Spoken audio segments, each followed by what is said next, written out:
Hello everyone, welcome to our class. Today we are going to learn about types of sentences. Generally, sentences 8 types பிரிக்கலாம். ஃபங்க்ஷனை base பண்ணி 4 டைப்ஸாக பிரிக்கலாம். ஸ்ட்ரக்சரை base பண்ணி 4 டைப்ஸாக பிரிக்கலாம். 4 types of sentences based on function. ஃபங்க்ஷனை பேஸ் பண்ணி 4 டைப்ஸான சென்டென்சஸ் பிரிக்கலாம். ஃபங்க்ஷனை பேஸ் பண்ணி வர சென்டென்சஸ்லாம் declarative, interrogative, imperative, exclamatory. There are also 4 types of sentences based on sentence structure base பண்ணி 4 டைப்ஸாக பிரிக்கலாம்.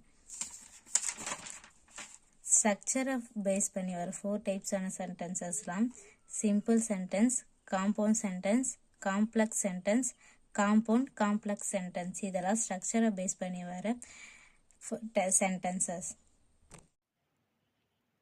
இப்போ டெக்ளரேட்டிவ் சென்டென்ஸ்க்கான எக்ஸாம்பிள்ஸ் பார்ப்போம். You are going to school. She won the prize. Next interrogative sentence. Interrogative sentence அப்படின்னா என்னென்னா, நம்ம வந்துட்டு ஒரு கொஷின் ஆஸ்க் பண்ணுறது. ஒரு கொஷின் உங்ககிட்ட யாராவது கேட்டாங்கன்னா அது ஒரு இன்ட்ராகேட்டிவ் சென்டென்ஸ். இல்லை நம்ம போய் ஒருத்தர்கிட்ட ஒரு கொஷினை கேட்டோம் அப்படின்னா அது ஒரு இன்ட்ராகேட்டிவ் சென்டென்ஸ். அதாவது கேள்வி வாக்கியமாக வர்றது எல்லாமே இன்ட்ராகேட்டிவ் சென்டென்ஸ் அப்படி சொல்லுவாங்க. அதோட எண்ட்ஸில் கொஷின் மார்க் வச்சு வரும். இப்போ அதுக்கு ஒரு எக்ஸாம்பிள் பார்ப்போம். Are you going to school? நீ ஸ்கூலுக்கு போறியா? அது ஒரு கேள்வி வாக்கியம். Did she won the prize? அவள் ப்ரைஸை வின் பண்ணிட்டாளா? அது ஒரு கேள்வி வாக்கியம்.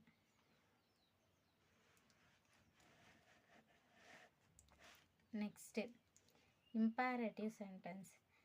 இம்பேரேட்டிவ் சென்டென்ஸ் அப்படின்னா என்னென்னா, நம்ம ரெக்வஸ்ட்டாக கேட்குறது, நம்மளோட ரெக்வஸ்ட்டாக கேட்குறது, இல்லைன்னா ஒரு இன்ஸ்ட்ரக்ஷனாக சொல்கிறது, இதெல்லாமே இம்பேரேட்டிவ் சென்டென்ஸ். அதோட எண்டில் நமக்கு ஃபுல் ஸ்டாப் வச்சு வரும், இல்லைனா எக்ஸ்க்ளமேஷன் மார்க்கோட வரும். எக்ஸ்க்ளமேஷன் மார்க்குனால் இந்த மாதிரி வர்றது, இது எக்ஸ்க்ளமேஷன் மார்க்கு.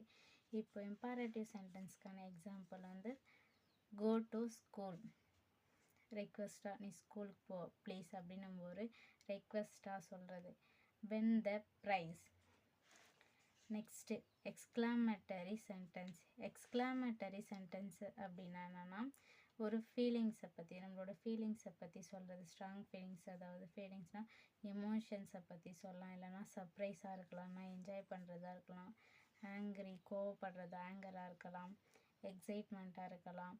இதெல்லாம் நம்மளோட ஃபீலிங்ஸை வந்துட்டு எமோஷன்ஸை வெளிப்படுத்தும். அந்த மாதிரி வர சென்டென்ஸ்லாம் எக்ஸ்க்ளமேட்டரி சென்டென்ஸ். அதோட எண்டில் எக்ஸ்க்ளமேஷன் மார்க் வரும். எக்ஸ்க்ளமேஷன் மார்க்னால் இது, இந்த எக்ஸ்க்ளமேஷன் மார்க் வச்சு எக்ஸ்க்ளமேட்டரி சென்டென்ஸ் ஃபினிஷ் ஆகும். எக்ஸ்க்ளமேட்டரி சென்டென்ஸ்க்கான example you are going to school. நீ ஸ்கூலுக்கு போறியா அப்படின்னு ஒரு சர்ப்ரைஸாக கேட்குறது. ஷீ won the prize அப்படின்னு நம்ம வந்துட்டு ஒரு என்ஜாய் பண்ணி அவள் ப்ரைஸை வின் பண்ணிட்டா, அவள் ப்ரைஸை வின் பண்ணிட்டா அப்படின்னு ஒரு எக்ஸைட்மெண்ட்டாக கேட்குறது. இது எல்லாமே நம்ம ஃபீலிங்ஸை வெளிப்படுத்துகிற சென்டென்ஸ், அதாவது எக்ஸ்க்ளமேட்டரி சென்டென்ஸ் அப்படின்னு சொல்லுவாங்க. இப்போ நம்ம ஸ்ட்ரக்சரை பேஸ் பண்ணி வர சென்டென்சஸ் எல்லாம் பார்ப்போம். Simple, compound, complex, compound complex. இந்த சென்டென்ஸ்லாம் ஸ்ட்ரக்சரை பேஸ் பண்ணி வர்றது. இப்போ அதெல்லாம் ஒவ்வொன்றா அப்படின்னா என்ன அப்படிங்கிறது அதுக்கு ஒரு எக்ஸாம்பிளோடு நம்ம பார்ப்போம். இப்போது சிம்பிள் சென்டென்சஸை பற்றி பார்ப்போம். சிம்பிள் சென்டென்ஸ் அப்படின்னா, simple sentence has one independent clause. ஒரு இண்டிபெண்ட்டான வாக்கியமாக வரும். ஓகேவா? அது சிம்பிள் சென்டென்ஸ். அது என்ன அப்படின்னா என்னென்னா, ஒரு சப்ஜெக்ட் வரும், ஒரு வேர்ப் வரும். அந்த சென்டென்ஸ் வந்துட்டு ஒரு சப்ஜெக்ட் ஒரு வேர்ப் வச்சு அதை நம்ம கம்ப்ளீட் பண்ணிடும். அதுதான் சிம்பிள் சென்டென்ஸ். ரொம்ப சிம்பிளாக வர்றது சிம்பிள் சென்டென்ஸ். இப்போது சிம்பிள் சென்டென்ஸ்க்கான எக்ஸாம்பிள்ஸ் பார்ப்போம். She reads books. இப்போ இது ஒரு சப்ஜெக்டு, ஒரு வெர்பு, ஒரு எக்ஸ்ப்ரெஷன்ஸை வச்சு கம்ப்ளீட் ஆகும் அப்படின்னு தானே இந்த சென்டென்ஸை பார்த்தோம். சப்ஜெக்ட்டுங்கிறது இது. இப்போது வேர்புனா என்ன? ஒரு செயல். இது verb, இது subject. இது ஒரே ஒரு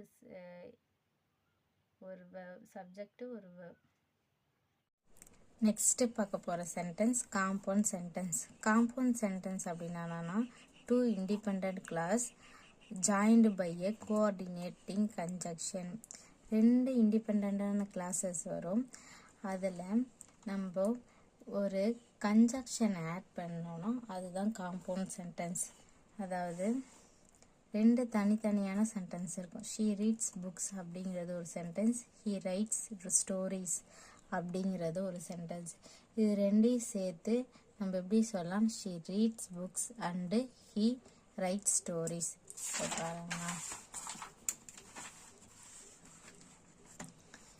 இது ரெண்டையும் சேர்த்து சொன்னால் அதுதான் வந்து compound sentences. She reads books and he rights stories.